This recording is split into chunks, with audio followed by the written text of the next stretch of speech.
যে আজকে আমরা পাতন সংক্রান্ত যতগুলো কথা আছে, পাতন, আংশিক পাতন, বাষ্প পাতন, ঊর্ধ্বপাতন, এগুলো নিয়ে আমরা আজকে আলোচনা করব। তো একটা বিষয় হচ্ছে যে পাতন কাকে বলে। পাতনের সংজ্ঞায় বলা হচ্ছে যে যে প্রক্রিয়ায় কোনো তরল মিশ্রণ থেকে যে কোনো একটা উপাদান তরলকে উত্তাপে বাষ্পীভূত করার পর সেই বাষ্পকে পুনরায় শীতল করে বিশুদ্ধ তরলে পরিণত করা হয়, তাকেই মূলত বলা হচ্ছে পাতন। তাহলে পাতনটা কি জিনিস? পাতন হচ্ছে আসলে কিছু না, পাতনটা হচ্ছে তরলকে আগে বাষ্পীভূত করতে হয়, তরলকে আগে উত্তপ্ত করে বাষ্পীভূত করতে হয়, তারপর যে বাষ্প পাওয়া যায় সেই বাষ্পকে শীতল করে বিশুদ্ধ তরলে পরিণত করা হয়। তো মনে করা যাক যে এখানে একটা তরল একটা আছে, মনে করা যাক যে এ এবং বি দুইটা তরল আছে। এখন এ এবং বি এই তরল দুইটাকে যদি আমরা এখন উত্তপ্ত করি, অর্থাৎ তাপ দিই, উত্তপ্ত করি, তাহলে সেটা কিসে পরিণত হবে? সেটা মনে করা যায় বাষ্পে পরিণত হবে, বাষ্পে পরিণত হবে। তো যখন আমরা তাপ দেব, এই তাপ দেওয়ার সময় অর্থাৎ উত্তপ্ত করার সময় যেটা হবে যে এই দুইটা তরলের মধ্যে যে তরলটার স্ফুটনাঙ্কের মান কম, স্ফুটনাঙ্ক কম, স্ফুটনাঙ্ক কম, স্ফুটনাঙ্ক কম, সেইটা আগে বাষ্পীভূত হবে। ঠিক আছে? তারপর তার এই বাষ্পটাকে যদি আমরা যদি এখন শীতল করি, শীতল করি, তাহলে আমরা এই বাষ্পটাকে আবার তরল অবস্থায় পাবো। তবে এই তরলে এবার কেবল একটা তরল থাকবে এবং সেটা হচ্ছে বিশুদ্ধ তরল হবে, বিশুদ্ধ তরল হবে। মনে করা যাক যে এ এর স্ফুটনাঙ্ক সে 40 ডিগ্রি সেলসিয়াস, বি এর স্ফুটনাঙ্ক মনে করো যে 50 ডিগ্রি সেলসিয়াস। তো আমরা এখানে যখন তাপ দেব তখন আগে এ বাষ্পীভূত হবে, ফলে এই বাষ্পটাকে যদি আমরা যদি এখন শীতল করি তাহলে আমরা পুরোপুরি আমরা এটা পেয়ে যাব, আর বিটা এখানে থেকে যাবে। তবে তাপমাত্রা অবশ্যই কিন্তু 50-এর নিচে তখন রাখতে হবে, 40-এর উপরে এবং 50-এর নিচে রাখতে হবে। তাহলে আমরা বলতে পারি যে পাতনটা কিছুই না, পাতনটা হচ্ছে আসলে তরল উত্তপ্ত করে বাষ্পে পরিণত করা আর বাষ্পকে আবার শীতল করে তরলে পরিণত করা, এটাই হচ্ছে মূলত পাতন। এখন তোমরা সচরাচর ল্যাবরেটরিতে যে পাতন ফ্লাক্স বা পাতনের যে যন্ত্রগুলো দেখবা, সেটা একটু তোমাদেরকে একটু দেখাই। সেটা হচ্ছে এরকম, এখানে তোমরা একটা বিষয় দেখতে পাচ্ছ, সেটা হচ্ছে যে একটা যন্ত্রসজ্জা দেখতে পাচ্ছ। যন্ত্রসজ্জাটাতে যদি একটু বর্ণনা করে দেই তাহলে এইটাকে বলা হচ্ছে পাতন ফ্লাস্ক বা ডিস্টিলেশন ফ্লাস্ক। এই ডিস্টিলেশন ফ্লাস্কে একটা মিক্সচার নেওয়া হয়, মানে মিশ্রণ নেওয়া হয়, দুই বা ততোধিক মিশ্রণ হতে পারে। তো মনে করা যাক যে এখানে একটা মিশ্রণ আছে সে এ এবং বি এর, আচ্ছা, যাদের স্ফুটনাঙ্ক কিন্তু অবশ্যই কিন্তু ভিন্ন ভিন্ন। তারপর কি করা হয়, সরাসরি তাপ না দিয়ে একটা ওয়্যার গজের সাথে উপরে রেখে সেটার মাধ্যমে তাপ দেওয়া হয়। এখানে তাপ দেওয়ার ব্যবস্থা আছে, এটা হচ্ছে তোমার বার্নার। এটা হচ্ছে বার্নার। তাপ দেওয়া হয়, তাপ দিলে যেটা হয় সেটা হচ্ছে যে এখানে যে মিশ্রণটা আছে এই মিশ্রণ থেকে যার স্ফুটনাঙ্কের মানটা কম সেটা বাষ্পীভূত হতে থাকবে, এবং এই সিস্টেমটার তাপমাত্রা কত সেটা বোঝার জন্য একটা থার্মোমিটার একটা যোগ করে দেওয়া থাকে। এইটা একটা থার্মোমিটার কর্কের মাধ্যমে ঢুকিয়ে দেওয়া থাকে। তাহলে যেটা বলছিলাম যে এই একটা মিশ্রণকে যখন আমরা তাপ দিচ্ছি তখন সেখান থেকে যার স্ফুটনাঙ্কের মান কম সেটা আগে বাষ্পীভূত হচ্ছে, এবং সিস্টেমে কত তাপমাত্রা থাকছে তা বোঝার জন্য এখানে একটা থার্মোমিটার একটা সংযুক্ত করে দেওয়া থাকে। তো এই বাষ্পটা যে উৎপন্ন হচ্ছে, বাষ্পটা এই নলের মাধ্যমে একটা তোমার, এটাকে বলা হচ্ছে লিবিক শীতক, এটাকে বলা হচ্ছে লিবিক শীতক, লিবিগ শীতক। এই শীতকের একটা বিশেষ বৈশিষ্ট্য হচ্ছে যে এই যে উত্তপ্ত বাষ্পটা যখন এই শীতকের মধ্যে দিয়ে যায় তখন সেটা এই লিবিক শীতকে তাপ হারায় ফেলে, তাপ হারায় ফেলে সেটা তরলে পরিণত হয়। কিভাবে তাপ হারায় ফেলে? এটাকে কিন্তু ওয়াটার কন্ডেন্সার বা লিবিক শীতক বলা হচ্ছে।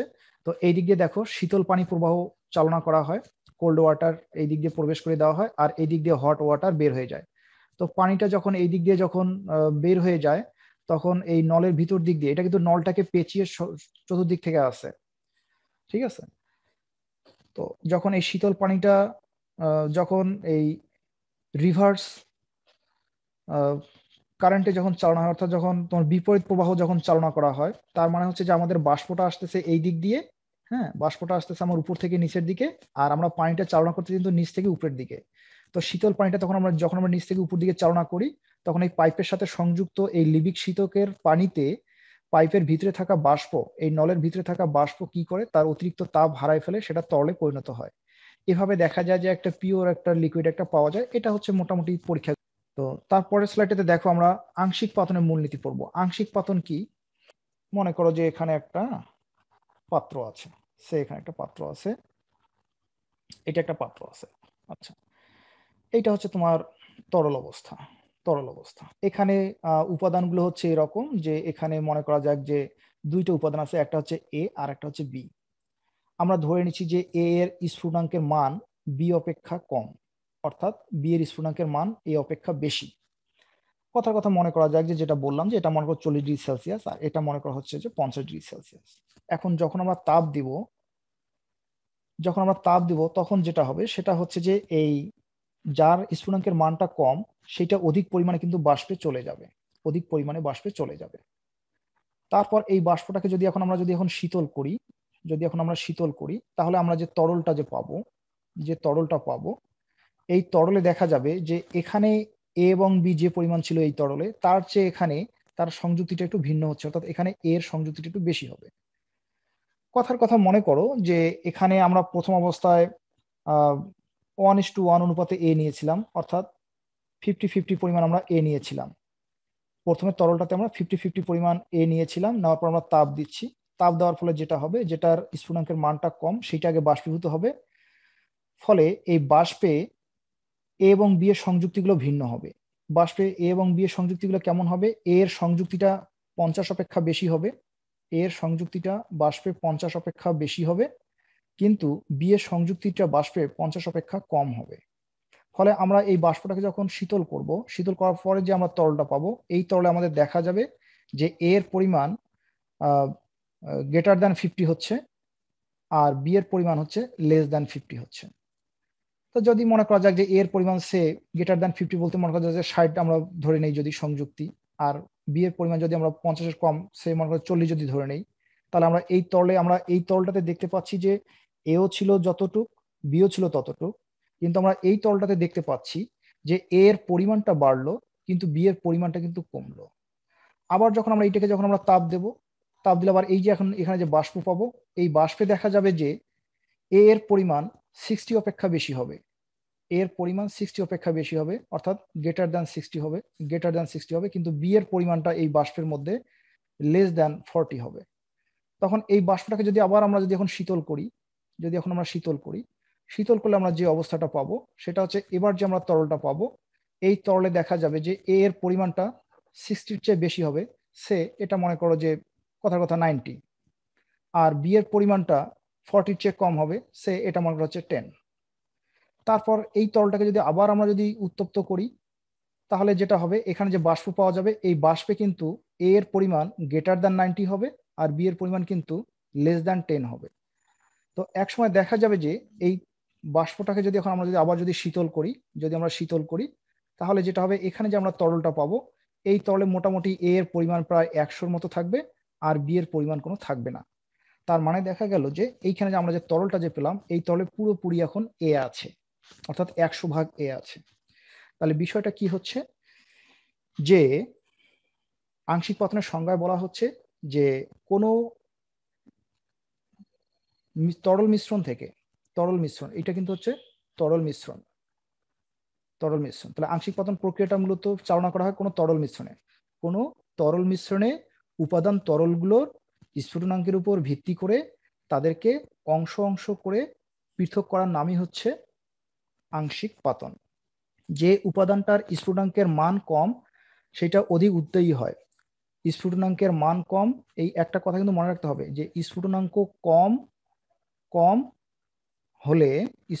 কম হলে বেশি উদ্দায়ী হয়, আর বেশি উদ্দায়ী হলে সেটা আগে বাষ্পীভূত হয়। বেশি উদ্দায়ী হলে কি হয়? আগে বাষ্পীভূত হয়।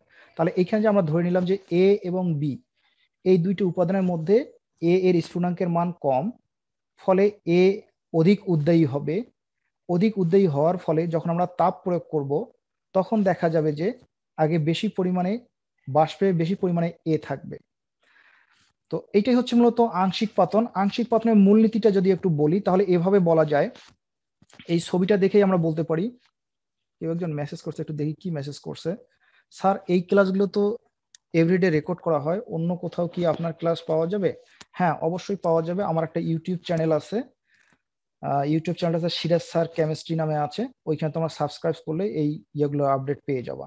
ঠিক আছে, তাহলে এখন আংশিক পাতনের মূলনীতিটা যদি আমি বলি, তাহলে বলা যায় এভাবে যে কোনো তরলের কোনো তরল মিশ্রণের কোনো উপাদানের যে সংযুক্তি থাকে বাষ্পে, সে সংযুক্তিটা ভিন্ন হয়।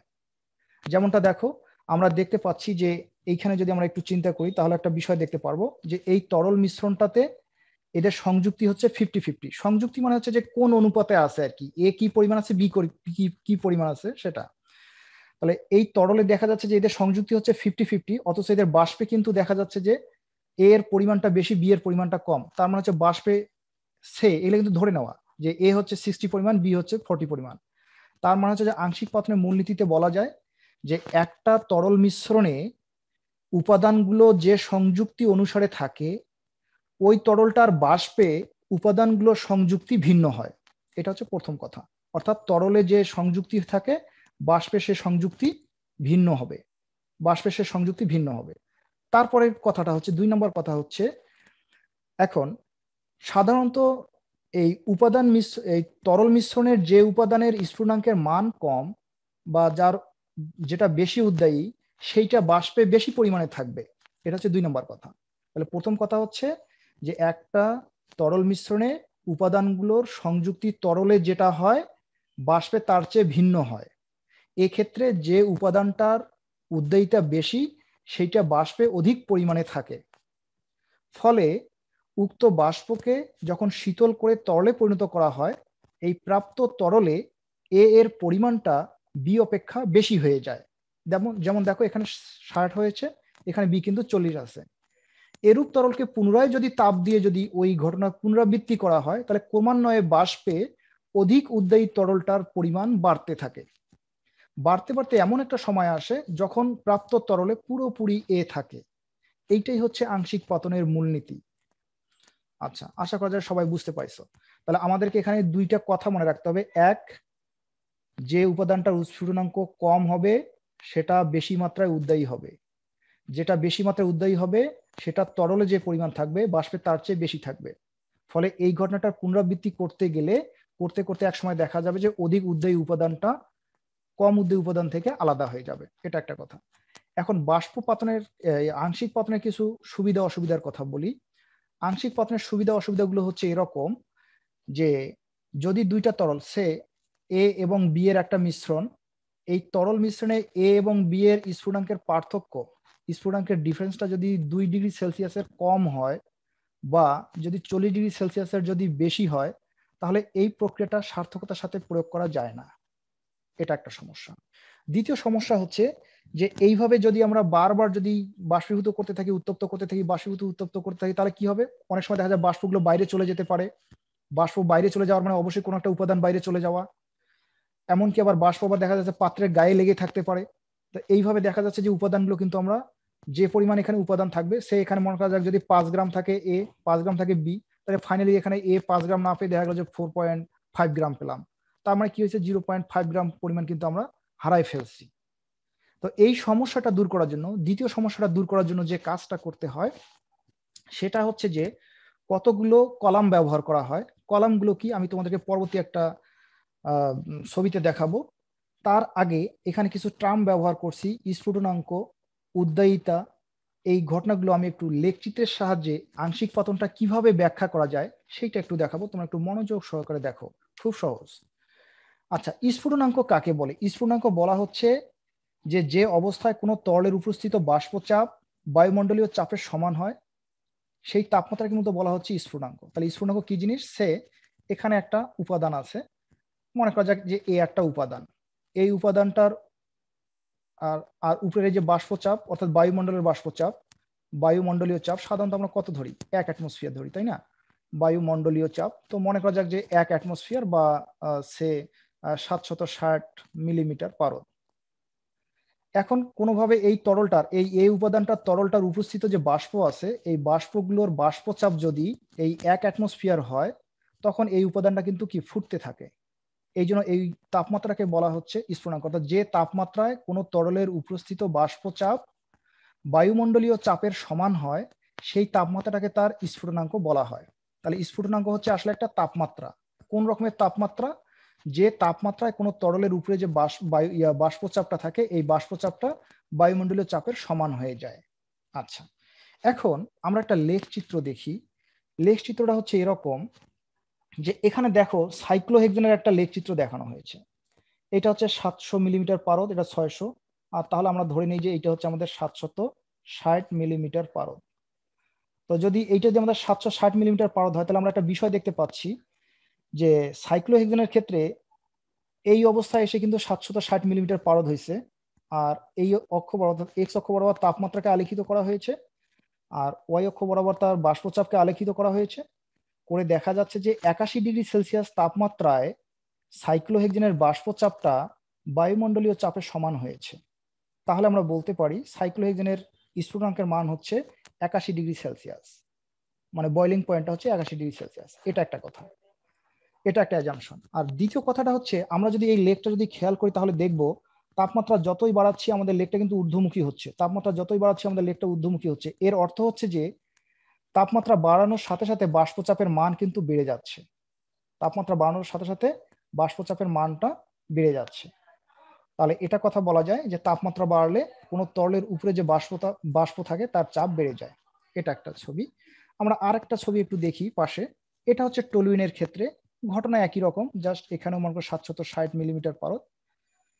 টলুইনের ক্ষেত্রে দেখা যাচ্ছে যে এই এই জায়গায় এসে কিন্তু বাষ্পচাপটা বায়ুমণ্ডলীয় চাপের সমান হয়েছে, আর এই অবস্থার তাপমাত্রাটা হচ্ছে এইখানে হচ্ছে কত 111 ডিগ্রি সেলসিয়াস। তাহলে আমরা বলতে পারি যে টলুইনের স্ফুটনাঙ্কের মান হচ্ছে 111 ডিগ্রি সেলসিয়াস।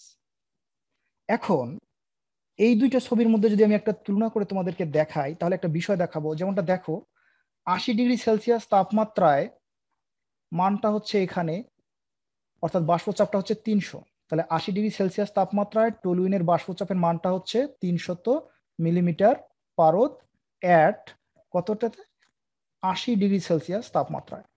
অথচ আমি যদি সাইক্লোহেক্সেনের ক্ষেত্রে বিষয়টা চিন্তা করি তাহলে দেখবো যে 80 ডিগ্রি সেলসিয়াস তাপমাত্রায় সাইক্লোহেক্সেনের বাষ্পচাপ প্রায় 750 মিলিমিটার পারদের মতো হচ্ছে। 750 মিলিমিটার পারদের মতো হচ্ছে অ্যাট 80 ডিগ্রি সেলসিয়াস টেম্পারেচার। এর কারণ কি? এর কারণ হচ্ছে যে সাইক্লোহেক্সেনের স্ফুটনাঙ্কের মান কিন্তু অনেক কম, 81 ডিগ্রি সেলসিয়াস, যেখানে টলুইনের বয়লিং পয়েন্টের মান হচ্ছে 110 ডিগ্রি সেলসিয়াস। তাহলে আমরা একটা কথা বলতে পারি, এইরকম ভিন্ন স্ফুটনাঙ্ক বিশিষ্ট দুইটা তরলকে যদি আমরা পরস্পর মিশ্রিত করি তাহলে যে তরলটার স্ফুটনাঙ্কের মান কম সেই তরলটা অধিক পরিমাণে কিন্তু বাষ্পে চলে যায়, কারণ তার বাষ্পচাপের মানটা কম তাপমাত্রাতেই অনেক অধিক পরিমাণে হয়। তো এই বিষয়টার একটা তাত্ত্বিক একটা ছবি, একটা একটা স্কিমেটিক একটা ডায়াগ্রামের সাহায্যে যদি বলি তাহলে এইভাবে একটা ছবি দেখো। এখানে ধরো সি দ্বারা সাইক্লোহেক্সেন আর টি দ্বারা টলুইনকে বোঝানো হচ্ছে। প্রথম অবস্থায় মনে করা যাক যে এখানে 50-50 পরিমাণ আছে, টলুইন আছে 50% আর সাইক্লোহেক্সেন আছে 50%, মানে সংযুক্তিটা হচ্ছে এদের 50-50। এখন যখন এটা কিন্তু লিকুইডে, তরলে এটা এইভাবে আছে, তো যখন তাপ দিয়ে যখন তার বাষ্পে যখন চলে যাওয়া যায়, বাষ্পে গেলে দেখো এখানে কিন্তু সাইক্লোহেক্সেন আছে 1 2 3 4 5, 5টা আছে সাইক্লোহেক্সেন পরিমাণ আর 2টা আছে কিন্তু টলুইন। তার মানে হচ্ছে যে এই তরলে সাইক্লোহেক্সেন এবং টলুইন উভয়ের পরিমাণ সমান থাকলেও যখন তার বাষ্প আমরা বিবেচনা করছি বাষ্পে দেখা যাচ্ছে সাইক্লোহেক্সেনের পরিমাণ অনেক বেড়ে গেছে কিন্তু টলুইনের পরিমাণ কিন্তু কমে আসছে। অর্থাৎ এখানে দেখা যাচ্ছে যে সাইক্লোহেক্সেনের পরিমাণ 50 অপেক্ষা বেশি হয়েছে আর টলুইনের পরিমাণটা 50-র চেয়ে কম হয়েছে। আমরা আংশিক পতনের মূলনীতিটা তাপমাত্রা সংযুক্তি লেখ থেকেও ব্যাখ্যা করতে পারি। বিষয়টা হচ্ছে এমন, যেমন একটা লেখ চিত্র দেখো, এখানে একটা লেক দেখতে পাচ্ছ। এই লেকটার ওয়াই অক্ষ বরাবর দেখো স্ফুটনাঙ্ককে ডিগ্রি সেলসিয়াসে আলেখিত করা হয়েছে, আর এক্স অক্ষ বরাবর সংযুক্তিকে আলেখিত করা হয়েছে, কম্পোজিশন সংযুক্তিকে আলেখিত করা হয়েছে। তো এখানে দুইটা উপাদান, মনে করি যে এ এবং বি এর জন্য এই লেখ চিত্রটা তৈরি। আরো ধরে নেই যে এ এর স্ফুটনাঙ্কের মান বি অপেক্ষা কম। তো এর স্ফুটনাঙ্কের মান বি অপেক্ষা কম হওয়ার কারণে এর অবস্থান এখানে এবং বি এর অবস্থান হচ্ছে এই বরাবর। তো আমরা এই বিন্দুটাকে আমরা যদি এ পাশে যদি এখানে দেখাই, এখানে আমরা দেখাতে পারি। তো যেহেতু এর স্ফুটনাঙ্কের মান কম, তাই এ কিন্তু বেশি উদ্দায়ী হবে। আমরা জানি যে যে উপাদানটার স্ফুটনাঙ্কের মান কম হয় সেটা বেশি উদ্দায়ী হয়। ফলে এ এবং বি এর মিশ্রণকে যখন আমরা উত্তপ্ত করব, তখন তরলে যে পরিমাণ এ থাকবে, এ এবং বি এর সংযুক্তি তরলে যে পরিমাণ হবে, বাষ্পে এ এবং বি এর সংযুক্তিটা ভিন্ন হবে এবং বাষ্পে দেখা যাবে এ এর সংযুক্তিটা তুলনামূলকভাবে তরলে অপেক্ষা বেশি হবে। তো মনে করা যাক যে এটা হচ্ছে তোমার এক্স এ, এটা হচ্ছে এ এর সংযুক্তি নির্দেশ করবে, আর এটা হচ্ছে এক্স বি, এটা হচ্ছে বি এর সংযুক্তি নির্দেশ করবে। এখন বিষয়টাকে আমরা কয়েকটা ধারাবাহিক ছবির সাহায্যে যদি ব্যাখ্যা করি, তাহলে এইভাবে ব্যাখ্যা করা যায়। মনে করো যে এটা একটা পাত্র। এই পাত্রে কি করা হয়েছে? এই পাত্রে মনে করা যাক যে এই পর্যন্ত নিচে হচ্ছে লিকুইড, উপরে থাকবে ভ্যাপার। তো আমরা যদি এই পাত্রটা যদি টি ডিগ্রি সেলসিয়াসের জন্য যদি বিবেচনা করি, টি ডিগ্রি সেলসিয়াসের জন্য যদি আমরা এটা বিবেচনা করি, তাহলে আমরা দেখতে পারবো যে বাষ্পে টি ডিগ্রি সেলসিয়াস তাপমাত্রায় বাষ্পে এ এবং বি এর সংযুক্তিটা কিরকম হচ্ছে। এ সংযুক্তি হচ্ছে 0.3 আর বি এর সংযুক্তি হচ্ছে 0.7। অর্থাৎ এ হচ্ছে এই বাষ্প যে আছে, এই বাষ্পের মধ্যে এ হচ্ছে 0.3 আর বি হচ্ছে 0.7। কিন্তু লিকুইডে কত হচ্ছে? এই টি ডিগ্রি সেলসিয়াস তাপমাত্রায় লিকুইড যদি আমরা বিবেচনা করি, তাহলে এই লিকুইডে আমরা দেখতে পাচ্ছি যে এ এর সংযুক্তি হচ্ছে 0.1, বি এর সংযুক্তি হচ্ছে 0.9। এখানে যদি লিকুইড যদি আমরা বিবেচনা করি, তাহলে এখানে এ এর সংযুক্তি হচ্ছে 0.1 আর বি এর সংযুক্তি হচ্ছে 0.9।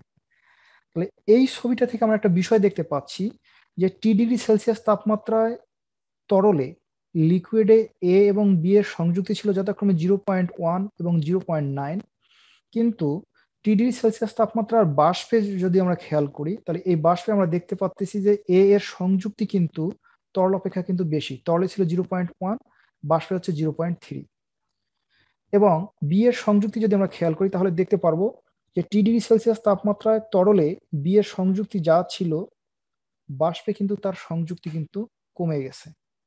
এখন এই প্রক্রিয়াটা যদি আমরা ধারাবাহিকভাবে যদি কয়েকটা ধাপে যদি করি, তাহলে ক্রমান্বয়ে কিন্তু এ এর পরিমাণ বাড়তে থাকবে আর বি এর পরিমাণ কমতে থাকবে। তো বিষয়টা আমরা একটু দেখি। এখন আমরা কি করব? এই বাষ্পটাকে মনে করা যাক যে এখন আমরা শীতল করব। এই বাষ্পটাকে আমরা শীতল করে আর একটা পাত্রে নিচ্ছি। এটা আর একটা পাত্র, এটা একটা পাত্র। নিচে থাকবে লিকুইড, উপরে থাকবে ভ্যাপার। তা এই বাষ্পটাকে যখন আমরা শীতল করলাম, শীতল করলে এখন এইখানে কি হচ্ছে? এ এর সংযুক্তিটা হচ্ছে, এ এর সংযুক্তি হচ্ছে 0.3 হবে আর বি এর সংযুক্তিটা হচ্ছে 0.7। অর্থাৎ টি ডিগ্রি সেলসিয়াস তাপমাত্রার বাষ্পটাকে যদি আমরা তরলে পরিণত করি, তাহলে বাষ্পে যে তার সংযুক্তি ছিল, সেই সংযুক্তিটাই হবে তার এখন তরলের সংযুক্তি। আচ্ছা, করলে কি হবে? করলে যেটা হবে, আমরা যদি একটু খেয়াল করে দেখি, 81 ডিগ্রি সেলসিয়াস তাপমাত্রার এই লেক্সে বাষ্পে তার সংযুক্তি কত হচ্ছে? বাষ্পের সংযুক্তি হচ্ছে 0.7 এবং 0.3। বাষ্পের সংযুক্তি হচ্ছে, অর্থাৎ এই জায়গাটাতে সংযুক্তি হচ্ছে এ হচ্ছে 0.7 এবং বি হচ্ছে 0.3। তাহলে আমরা এখান থেকেও একটা বিষয় লক্ষ্য করতে পারছি যে T1 ডিগ্রি সেলসিয়াস তাপমাত্রায় এ এর সংযুক্তি তরলে যা হয়, বাষ্পে কিন্তু তার চেয়ে বেশি হয়। উল্টো দিকে বি এর সংযুক্তি যা হয়, তরলে তার সংযুক্তি যা হয়, বাষ্পে কিন্তু তার সংযুক্তি আরো কম হয়।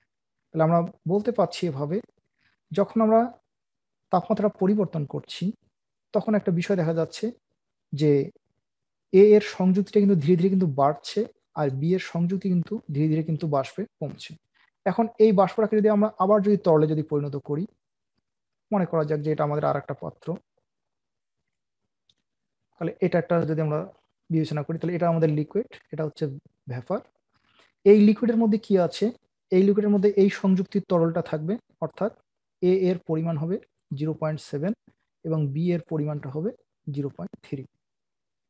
এখন এই যে টি ডিগ্রি সেলসিয়াস তাপমাত্রার বাষ্পে যে সংযুক্তি আছে, বাষ্পটাকে যখন আমরা শীতল করছি, এগুলো কিন্তু আমরা শীতল করছি, অর্থাৎ আমরা এই বাষ্পটা শীতল করলে এই তরলটা পাবো। আবার এই তরলটাকে যদি আমরা আবার T1 ডিগ্রি সেলসিয়াস তাপমাত্রায় নিয়ে আসি, তাহলে এটাকে আমরা যে বাষ্প পাবো, সেই বাষ্পটাকে আবার যদি আমরা শীতল করি, তাহলে শীতল করলে যে ঘটনাটা হবে সেটা হচ্ছে যে আমরা এরকম একটা সংযুক্তি বিশিষ্ট একটা তরল পাবো। এই তরলটাকে যদি এখন আমরা আবার যদি উত্তপ্ত করি কোন তাপমাত্রায়, T2 ডিগ্রি সেলসিয়াস তাপমাত্রায়, T2 ডিগ্রি সেলসিয়াস তাপমাত্রা, তখন কি হবে, T2 ডিগ্রি সেলসিয়াস তাপমাত্রা বাষ্পে তার সংযুক্তি কত হবে 0.9 এবং 0.1, অর্থাৎ এই বাষ্পটা যে এখানে হবে এই বাষ্পটার এখানে এ এর সংযুক্তি হবে 0.9 এবং বি এর সংযুক্তি হবে 0.1, অথচ তাদের তরলে কত ছিল, এ এর সংযুক্তি ছিল 0.7 এবং বি এর ছিল 0.3। তাহলে আমরা একটা কথা বলতে পারি যে যতই আমরা একটা তরল মিশ্রণের উপাদানকে উত্তপ্ত অবস্থা থেকে শীতল করতেছি ততই যে বিষয়টা দেখা যাচ্ছে সেটা হচ্ছে যে তরলে তার সংযুক্তি যেরকম থাকে বাষ্পে তার সংযুক্তি সেরকম থাকছে না, পরিবর্তন হচ্ছে। কিভাবে পরিবর্তন হচ্ছে, এক্ষেত্রে যে উপাদানটার অধিক অধ্যায়ী সেটার তরলে যে সংযুক্তি থাকে বাষ্পে তার চেয়ে সংযুক্তি বেশি থাকে। এটা আমরা দেখেছিলাম যে এ এর স্ফুটনাঙ্কের মান, এই লেখচিত্রে আমরা দেখেছিলাম যে এ এর স্ফুটনাঙ্ক অপেক্ষা বি এর স্ফুটনাঙ্ক বেশি, এ এর স্ফুটনাঙ্ক কম হওয়ার কারণে এ বেশি উদ্দায়ী হয়, যার ফলে আমরা প্রতি ক্ষেত্রে দেখতে পাচ্ছি যে এই T ডিগ্রি সেলসিয়াস তাপমাত্রার তরলে এফ যে পরিমাণ থাকে তার বাষ্পে একই তাপমাত্রার বাষ্পে কিন্তু এর পরিমাণ বেশি থাকছে। আবার T2 degree Celsius T1 degree সেলসিয়াসের তাপমাত্রা এর সংযুক্তি যতটুকু হয় বাষ্পে কিন্তু তার সংযুক্তি কিন্তু আরো বেশি হয়। আবার T2 ডিগ্রি সেলসিয়াস তাপমাত্রার সংযুক্তিতে যদি আমরা দেখি তাহলে দেখবো যে এ তরলে এর সংযুক্তি যেরকম হয় বাষ্পে তার সংযুক্তি কিন্তু আরো বেশি হয়। তো এভাবেই যতই আমরা তাপমাত্রা পরিবর্তন করছি ততই কিন্তু দেখা যাচ্ছে আমাদের বাষ্পে কিন্তু বি অপেক্ষা এ এর পরিমাণটা বেড়ে যাচ্ছে। তো এইভাবে যদি বাষ্পে বি অপেক্ষা এ এর পরিমাণ বেড়ে যায় তো আশা করাই যায় যে এমন এক সময় আমরা একটা বাষ্প পাবো যে বাষ্পটাকে আমরা তরল করলে, যে বাষ্পটাকে আমরা যদি তরল করলে এখানে পুরোটাই আমরা এ পাবো, অর্থাৎ এ এর পরিমাণ হবে 1, বি এর পরিমাণ হবে 0। আর এইটাই হচ্ছে মূলত তোমার T ডিগ্রি সেলসিয়াস তাপমাত্রা, অর্থাৎ এইখানে যে তোমাদের T ডিগ্রি সেলসিয়াস তাপমাত্রা, এই তাপমাত্রা কিন্তু তরলটা হবে এরকম। এভাবে মিশ্রিত তরলগুলোকে, অর্থাৎ কোনো তরল মিশ্রণের উপাদানগুলোকে তাদের মিশ্রণ থেকে আলাদা করার জন্য স্ফুটনাঙ্কের উপর ভিত্তি করে আংশিক অংশ অংশ করে পৃথক করার পদ্ধতিটার নামই হচ্ছে কিন্তু আংশিক পাতন। এটাই হচ্ছে আংশিক পাতনের মূলনীতি। আশা করি বিষয়টা তোমরা বুঝতে পারছো। এখন আমরা আংশিক পাতনের মূলনীতির একটা প্রয়োগ দেখব। একটা বিষয় দেখো, তোমরা এখানে একটা ফ্র্যাকশনেটিং কলাম দেখতে পাচ্ছ। এই ফ্র্যাকশনেটিং কলামটাতে যে কাজটা করা হয় এটা মূলত শিল্পক্ষেত্রে এই কলামটা ব্যবহার করা হয়। তো আমরা সাধারণত যে কাজটা করি, বিদেশ থেকে যে ক্রুড অয়েলগুলো আমদানি করি সেই অর্থাৎ অপরিশোধিত তেল, যে অপরিশোধিত তেলগুলো আমরা আমদানি করি সেই অপরিশোধিত তেলগুলোকে আমরা পরিশোধন করার জন্য এই ফ্র্যাকশনেটিং কলামটা ব্যবহার করতে পারি। এই কলামটার বিভিন্ন স্তর দেখতে পাচ্ছ। এখন আমরা প্রথমে যে কাজটা করবো সেটা হচ্ছে ক্রুড অয়েলটাকে আমরা এদিক দিয়ে চালনা করব।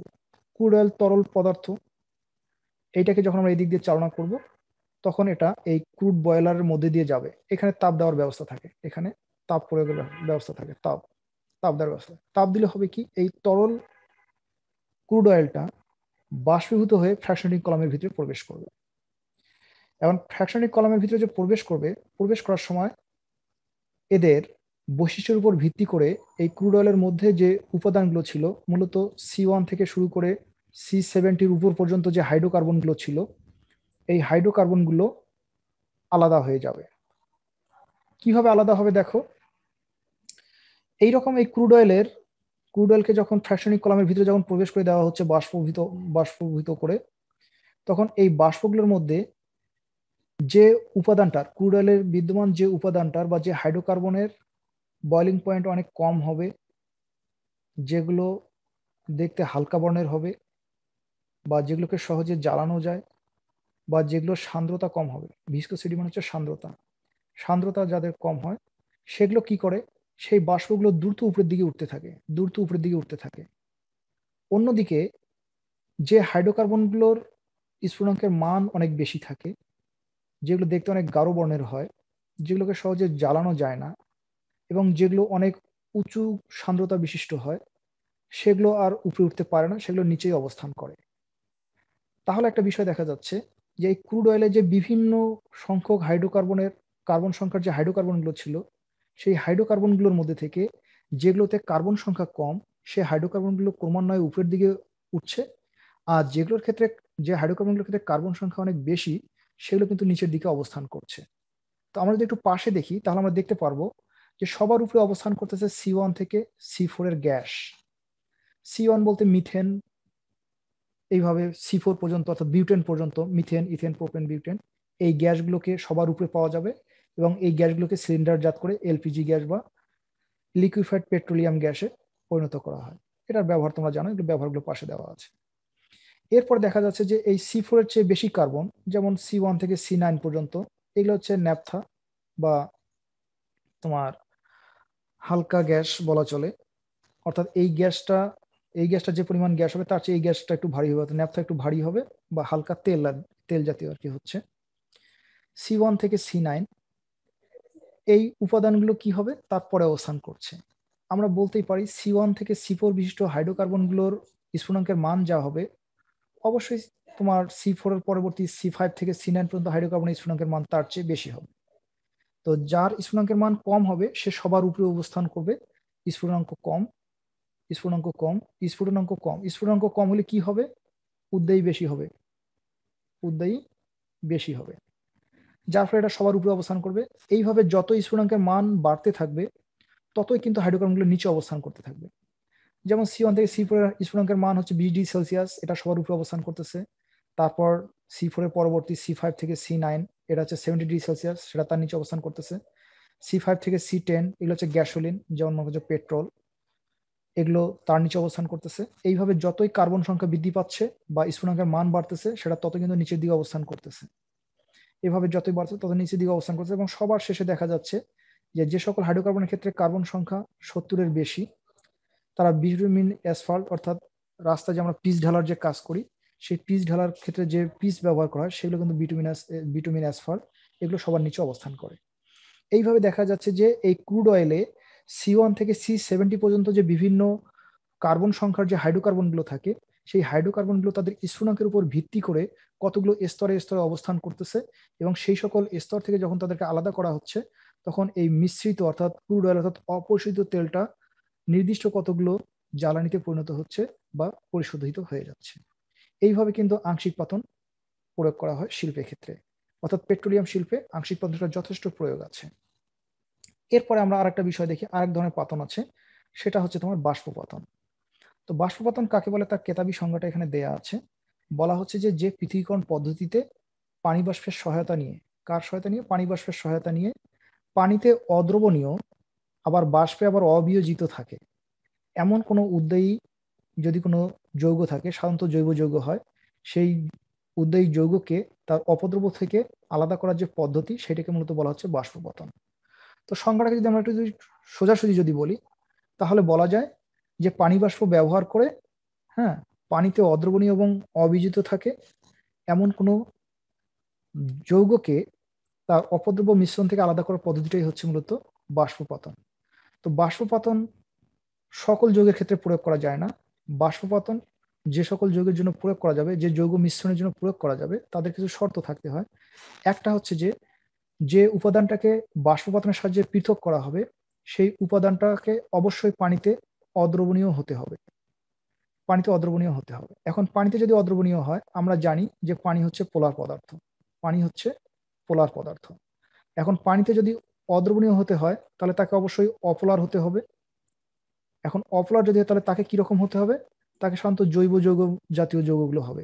এই জন্য বলা হচ্ছে যে সকল জৈব যৌগ অপোলার, হ্যাঁ, এবং যারা যাদেরকে স্ফুটনাঙ্কের তাপমাত্রা যে সকল জৈব যৌগ তোমার ভেঙে যায় সেই সকল জৈব যৌগকে তাদের স্ফুটনাঙ্কে নিয়ে না যেয়ে স্ফুটনাঙ্ক অপেক্ষা কম তাপমাত্রায় পানি বাষ্পের সহায়তা নিয়ে, পানি বাষ্পের সহায়তা নিয়ে মিশ্রিত উপাদান থেকে বা অপদ্রব্য থেকে পৃথক করার, বিশুদ্ধ করার যে প্রক্রিয়া সেটাকে মূলত বলা হচ্ছে বাষ্পপাতন। তো বাষ্পপাতনের এই ধারণাটার জন্য আমরা কিছু বিষয় একটু দেখি, সেটা হচ্ছে এরকম। তাহলে আমরা একটা বিষয় বুঝতে পারলাম যে সকল অপোলার জৈব যৌগ আছে, যেমন বিভিন্ন এসেনশিয়াল অয়েলগুলো বা বিভিন্ন উপাদানের নির্যাস, অ্যালকালয়েড যে পদার্থগুলো আছে এগুলোকে কিন্তু বাষ্পপাতনের সাহায্যে পৃথক করা যায়। যেমন ইউক্যালিপটাস তোমার পাতা থেকে তার নির্যাস নিষ্কাশনের ক্ষেত্রেও বাষ্পপাতন ব্যবহার করা হয়।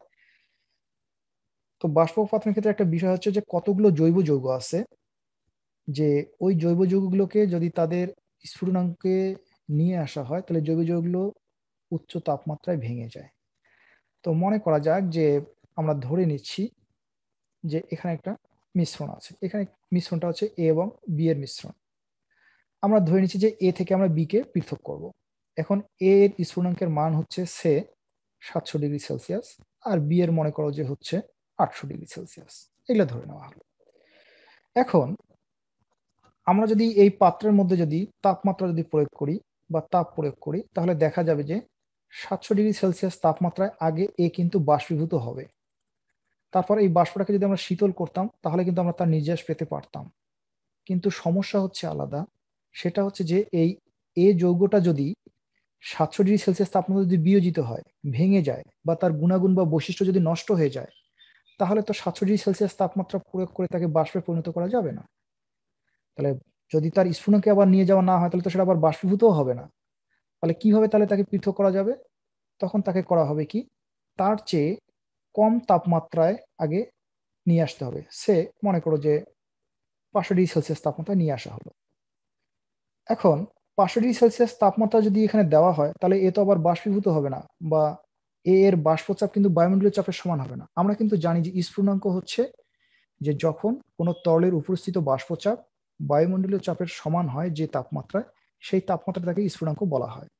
তো এ এর স্ফুটনাঙ্ক 700 ডিগ্রি সেলসিয়াস, এর স্ফুটনাঙ্কের মানটা 700 ডিগ্রি সেলসিয়াস। এখান থেকে বোঝা যায় যে 700 ডিগ্রি সেলসিয়াস তাপমাত্রায় এই তরলের উপস্থিত যে বাষ্প থাকবে সেই বাষ্পের চাপ বায়ুমণ্ডলীয় চাপের সমান হবে। এখন বায়ুমণ্ডলীয় চাপকে আমরা ধরে নিচ্ছি যে মনে করা যাক যে বায়ুমণ্ডলীয় চাপটা হচ্ছে পি এ। তাহলে 700 ডিগ্রি সেলসিয়াস তাপমাত্রা কি হয়, এ এর বাষ্পচাপটা বায়ুমণ্ডলীয় চাপ পি এ এর সমান হয়। কিন্তু আমরা যদি এখানে 700 ডিগ্রি সেলসিয়াস তাপমাত্রা যদি প্রয়োগ করি তাহলে এ যদি বিয়োজিত হয়, ভেঙে যায়, বা এ এর গুণাগুণ বা বৈশিষ্ট্য যদি নষ্ট হয়ে যায়, তাহলে আমরা সরাসরি 700 ডিগ্রি সেলসিয়াস তাপমাত্রা প্রয়োগ করতে পারবো না। না করে কি করতে হবে, আমাদেরকে তার চেয়ে কম তাপমাত্রা প্রয়োগ করে বাষ্পীভূত করতে চেষ্টা করা হবে। এখন সমস্যা হচ্ছে তার চেয়ে কম তাপমাত্রা যদি মনে করা যাক যে 500 ডিগ্রি সেলসিয়াস তাপমাত্রা যদি আমরা দেই, তাহলে 500 ডিগ্রি সেলসিয়াস তাপমাত্রা কিন্তু এটা বাষ্পীভূত কিন্তু হবে না। কারণ 500 ডিগ্রি সেলসিয়াস তাপমাত্রায় এই তরলটার উপস্থিত বাষ্পচাপ বায়ুমণ্ডলীয় চাপের সমান হবে না। তো মনে করা যাক যে এই অবস্থায় তার চাপটা কত হলো, মনে করা যাক যে এই অবস্থায় তার চাপটা হলো পিএস। এখন যেহেতু পিএ অর্থাৎ পিএসটা যেহেতু পিএ অপেক্ষা ছোট, এই অবস্থায় তো বাষ্প পাওয়া যাবে না। তো এখন যদি আমরা একটা কাজ করতে পারি, এই তরলটার উপস্থিত বাষ্পচাপ যদি আমরা বাড়ায় দিতে পারি, তাপমাত্রা একই থাকবে, তাপমাত্রা একই থাকবে। মনে করা যাক যে 700 ডিগ্রি সেলসিয়াসে থাকলো, সরি 500 ডিগ্রি সেলসিয়াসে থাকলো, তাপমাত্রা একই থাকলো, 500 ডিগ্রি সেলসিয়াস থাকলো। কিন্তু এখন যদি আমরা বাষ্পের চাপটা যদি আমরা বাড়িয়ে দিতে পারি কোনো সিস্টেমে, অর্থাৎ যদি আমরা বাষ্পের চাপটা বাড়িয়ে দিয়ে যদি বায়ুমণ্ডলীয় চাপের সমান যদি করে ফেলতে পারি, তাহলে কিন্তু এ কিন্তু বাষ্পীভূত হবে। তো এই কাজটাই করা হয় কিভাবে, এই কাজটাই করা হয় মূলত পানি বাষ্পের সহায়তায়। ওই জন্য এখানে স্টিম চালনা করা হয়। স্টিম চালনা করলে কি হবে, স্টিম চালনা করলে স্টিমের জন্য যে বাষ্প চাপ আছে সে এটাকে আমরা যদি পিডব্লিউ বিবেচনা করি, তাহলে স্টিমের জন্য বাষ্পচাপ পিডব্লিউ প্লাস 500 ডিগ্রি সেলসিয়াস তাপমাত্রায় এর বাষ্পচাপ পিএস, এই দুইটা যোগ হবে। এই দুইটা যোগ হয়ে যদি তা বায়ুমণ্ডলীয় বাষ্পচাপ পিএ এর সমান হয়, তখন কিন্তু এটা বাষ্পীভূত হতে থাকবে। যা দেখা যায় তাপমাত্রাও কম প্রয়োগ করা হলো, অর্থাৎ তার স্ফুটনাঙ্ক অপেক্ষা কম তাপমাত্রায় সেটাকে বাষ্পে পরিণত করা হচ্ছে। তারপর এই বাষ্পটাকে নিয়ে যদি আমরা যদি একটু শীতল করি, মানে শীতকের মধ্যে দিয়ে যদি চালনা করি, তাহলে এখানে আমরা যে তরলটা পাবো এই তরলটাতে মোটামুটি আমরা এটাকে বিশুদ্ধ অবস্থায় পাবো। এই প্রক্রিয়াটাই হচ্ছে মূলত বাষ্পপতন প্রক্রিয়া।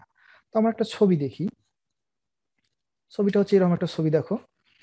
তো এই প্রক্রিয়াটা চালানো যায় দুই ভাবে। একটা হচ্ছে সরাসরি এখানে পানি নিয়ে সেখানে স্টিম সৃষ্টি করা, তাপ দিয়ে স্টিম তৈরি করা যায়, অথবা আর একটা বয়লারে, যেমন এখানে এই কাজটাই করা হয়েছে যে বাষ্প উৎপাদন করে একটা বয়লার থাকে, এখানে পানি আছে, এখানে তাপ দিলে এখানে পানিটা বাষ্পে পরিণত হয়, বাষ্পে পরিণত হয়।